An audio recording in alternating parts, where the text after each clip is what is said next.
unlearn, relearn, the only thing constant is change. And for the same, I would like to invite Mr. Rabeen Singh, who is the Chief Human Resource Officer at Tata Advanced Systems Limited.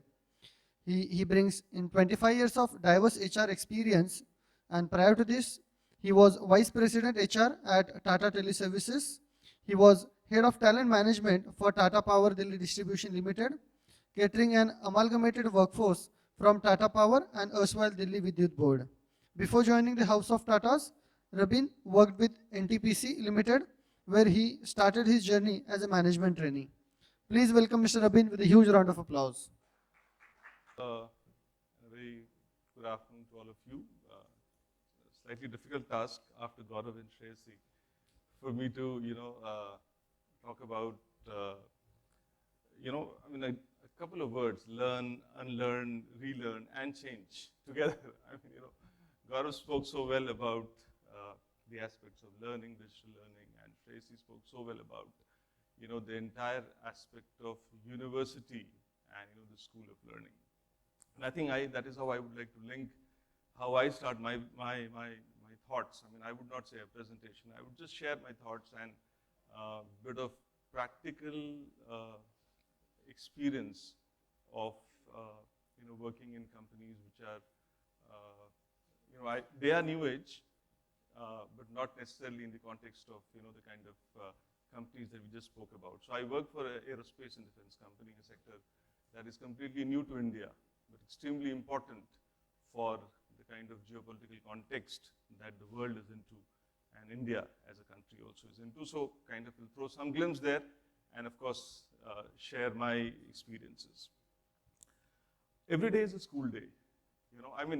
What has been our, just go back in time, what has been our best learning times?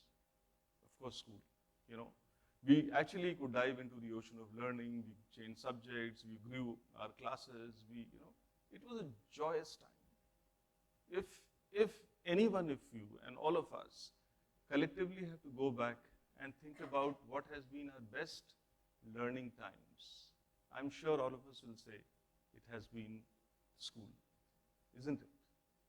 Or the university, or school. So if school was the most joyous time of learning, then why every day now cannot be a school day? Think about it. A very popular saying from Alvin Toffler: the illiterate of the 21st century will not be those who cannot read and write, but those who cannot learn.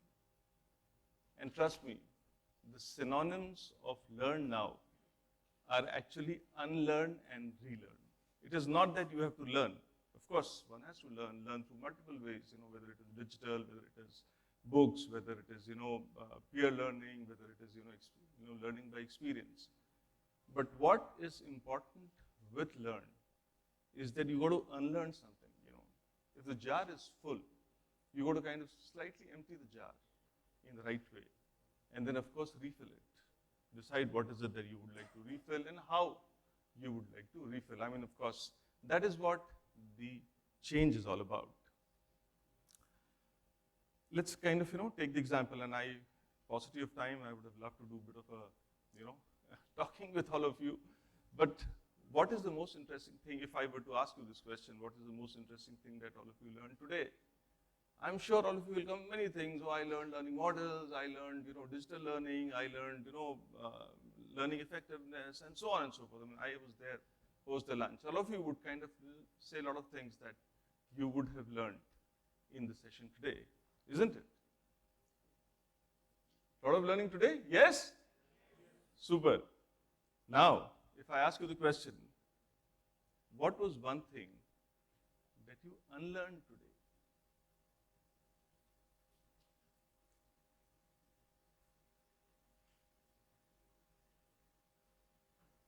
Did we really start to kind of even think in that direction, that in order to add, I must also subtract something, right? If you have, a wardrobe and you have a new dress, you must let go of an old dress to put a new dress, isn't it? Otherwise, your wardrobe will grow so much that you would have the problem of choice. And then, of course, the context.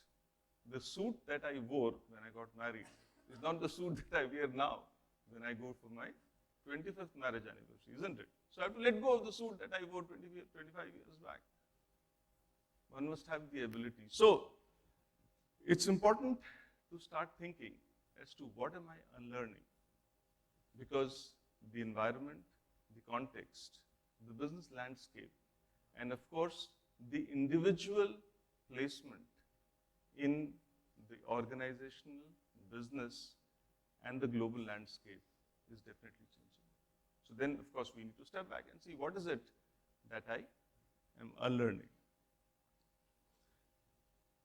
Let's kind of take a step back. When I asked all of you, what did you unlearn today? You know, deep kind of a silence. Everybody went into a bit of a thinking, what have I unlearned? What have I unlearned? What are the issues around unlearning? Why?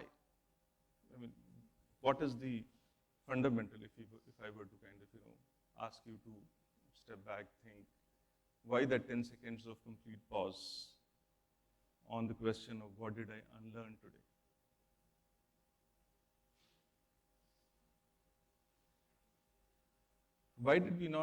Why most of us don't start our learning with the small agenda of what is it that I have to unlearn before I kind of set my, mandate for what is it that I need to learn. So a few things I'm sure is kind of, crossing your mind is, I don't really have time to think about it. I really have to go back in my memory lane. What did I learn? I must have learned, some amount of, all HR fraternity here. I must have learned something about comp and benefits, how to do compensation. Now I'm a L&D professional. Should I kind of, let go of what I had learned, kind of move on? Or I try to kind of pile on my L&D learning on, the comp and ben learning, and then pile on my business partnering learning on the comp and ben plus L&D learning. And then, of course, there comes, that whole digital mandate. So I start to learn, a bit of Python also, and then kind of, try and dovetail a bit of digital learning with all that. And then your processor is so confused, you're trying to. So there is that aspect of time. We have always given ourselves a bit of time to think what I must learn. We've always given ourselves time to think which course should I pick up. But one skill that I must drop or one behavior that I must stop to exhibit, I haven't thought about it. I'll think about it. I always want to pick up a habit of not procrastinating. But I do not think of what is it that I need to drop to pick up that new habit. Bit of stubbornness. It's okay, things will automatically happen. As I learn more, there is fear. There is a bit of ego. Boss, I know everything. Come on, spent 25 years. I've grown in life. Why should I? All of us. There is this entire culture where, that thing is not facilitated and so many other things, need for self-awareness and going through that journey of unlearning, how to, all forums, all ops about how to learn. Everyone will give you tools how to learn. But my friends, where are the tools to unlearn?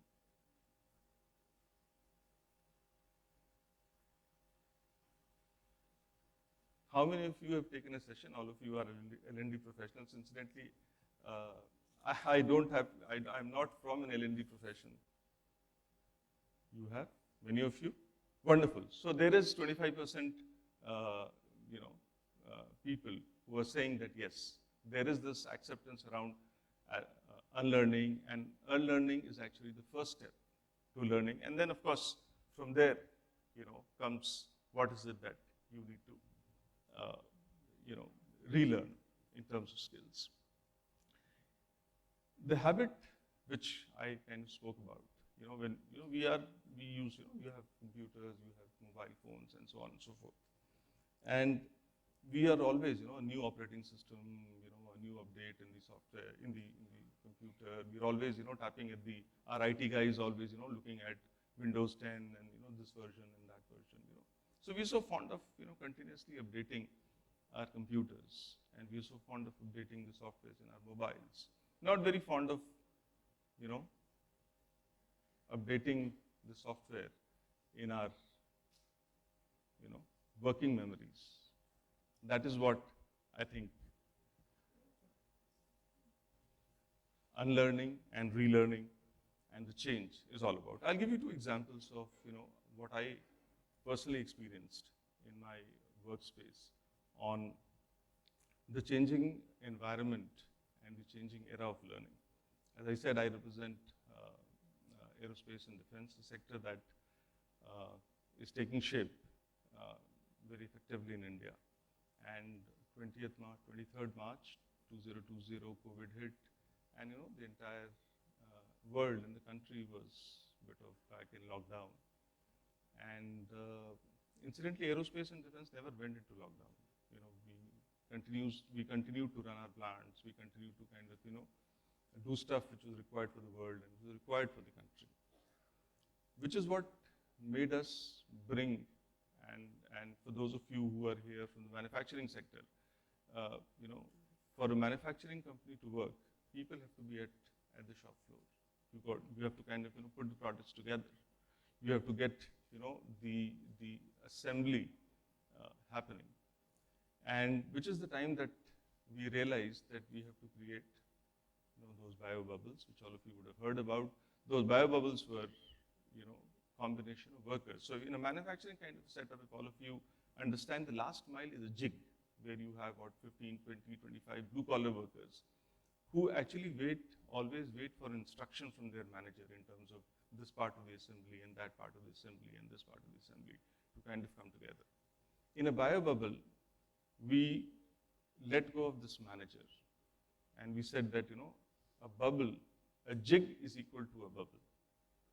So this bubble from the township would come together in a bus. Their bus was defined, their route was defined, where they would get down was defined, and then of course the place they will work was defined. And these people started to kind of work together and take their own decisions to work. They became empowered. They became a set of empowered individuals where they did not need any inputs from their manager. An amazing journey of their own learning ability, because they were not kind of given instructions every day. They were completely doing the things themselves. So they became empowered group of people. And now, almost 24 months later, when the COVID is gone and the manager is back, they are different because they have unlearned everything that their managers had taught in terms of how they were supposed to work. They have learned how to take decisions themselves, because if a part is kind of not getting assembled, they would take their own decision and the quality check would happen much later. So they have learned it themselves. They have relearned their skills and they have adopted to the change. And all this learning came from the environment and from the situation that they were. Of course, we did all the digital learning and on the video. And incidentally, now also we continue to do all of it on the video, and the entire learning context has changed. So that's the kind of change that is happening across, from my perspective in the manufacturing sector in terms of unlearning, learning, and relearning, and hence managing the change of the business context that is arising in post-COVID kind of scenario. I'll give you another quick example of, and I'm sure 75 years of independence. This time around on the Lal Killa, 75 years, there were foreign guns that used to give the 21 gun salute. This is the first time that 2 Indian guns gave the 21 gun salute. And incidentally, I was part of one of the guns, the manufacturing of one of the guns, which happened in a span of 5 to 6 years. And of course, about 2 years of COVID, the entire thing continued. An amazing journey of learning that the team demonstrated on whether they were at Sikkim, Leh, Pokhran, how would they kind of, over 18,000, 19,000 parts coming together? And how would they kind of, bring all of it together? Folks who were, barely diploma or they were barely technicians, how would they capture the learning and how would they bring it back to shop floor where things were getting assembled and reassembled and sending it back and so on and so forth. So I think this entire aspect of unlearning, learning, and relearning and the change is happening through individual empowerment. The individual is going through the change himself. And the only way to manage this entire thing, and as HR professionals, we will have to enable, I think, an enabling environment and enable the individual and the teams to collect individually and collectively construct their own learning journey. Have the ability to choose what they wish to learn. Maybe 20% through courses, programs, books, so on and so forth, but 80% through how do they perform their work, how do they perform their duties, how do they interface with their peers, and be prepared to the kind of construct that work and the global business environment that brings to them. And of course, from there comes the why of learning, which is so much more important because the entire business context and the global context is undergoing a change. And learning is definitely, it's not about good to have, but it is kind of must to have. Of course, I spoke about the current context of how the world is changing. There's so much automation that is going to displace jobs, something that we hear automation is going to displace 85 million jobs, and 97 million new jobs are going to be created. By 2027, skill sets required for jobs going to change by 50%. 60% of the work can be done by machines, which almost 30% of the workforce at this point in time, which means around 18% of the jobs are going to undergo a change. And of course, there's going to be robots and so on and so forth. Now, in this kind of a scenario, what do? Do you completely reshuffle your workforce?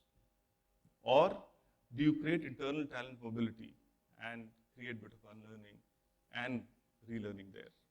Of course, do fair amount of upskilling, do fair amount of reskilling in the kind of team that you have. That is the most obvious kind of a choice that most of us have. And of course, the world is now, it is era of disruption.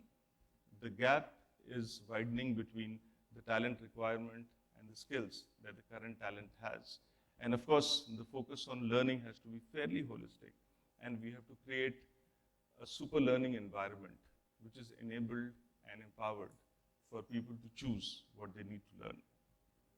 At an individual level, why unlearning and relearning has important? Because as you unlearn and relearn, there are a whole lot of new experiences that come along with it.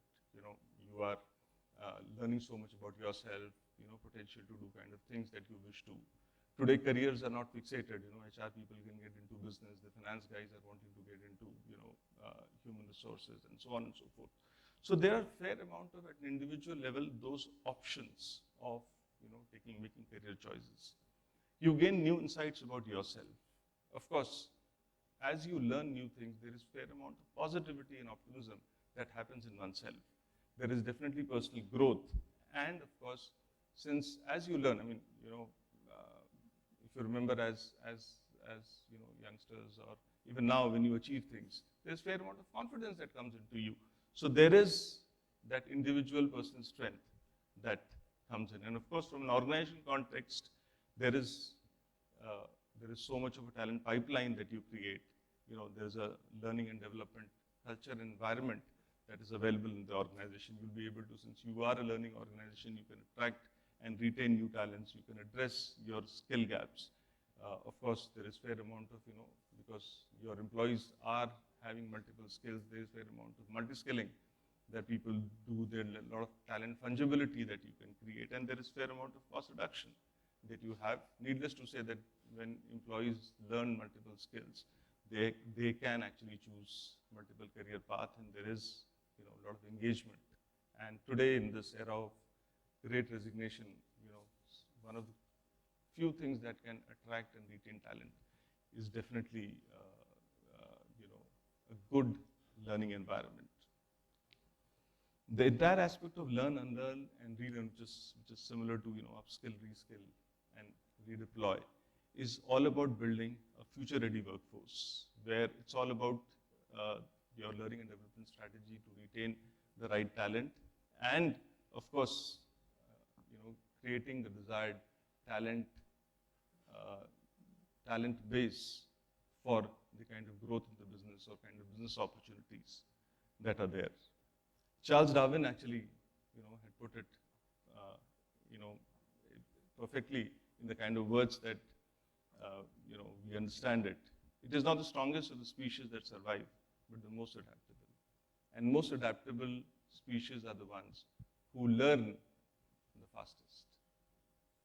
So if you have in your organization species that learn, employees that learn fastest, you can survive any difficult business terrain.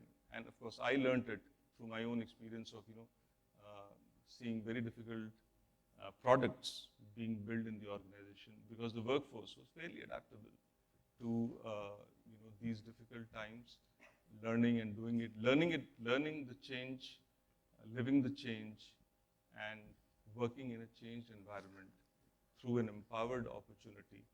And of course, it's a case study in itself, the way they have eventually delivered what was needed to the nation in a very short span of time. So, learn to change and unlearn to let go of the negatives and relearn to grow. I think that's a mantra for future. Thank you. Thank you for being a great audience. Thank you, sir. Thank you very much. Any questions? We can take one question. Mic pass, please. One will take. Rest you can take offline.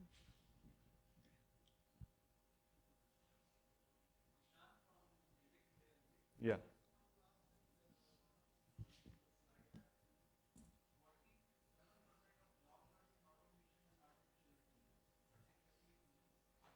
That was a particular data point. If you go back to the slide, I had presented some amount of data that is available, which reflects the current economic scenario. And these are facts available by sheer Google search, that there's going to be huge change in terms of the change in the expectation of the job.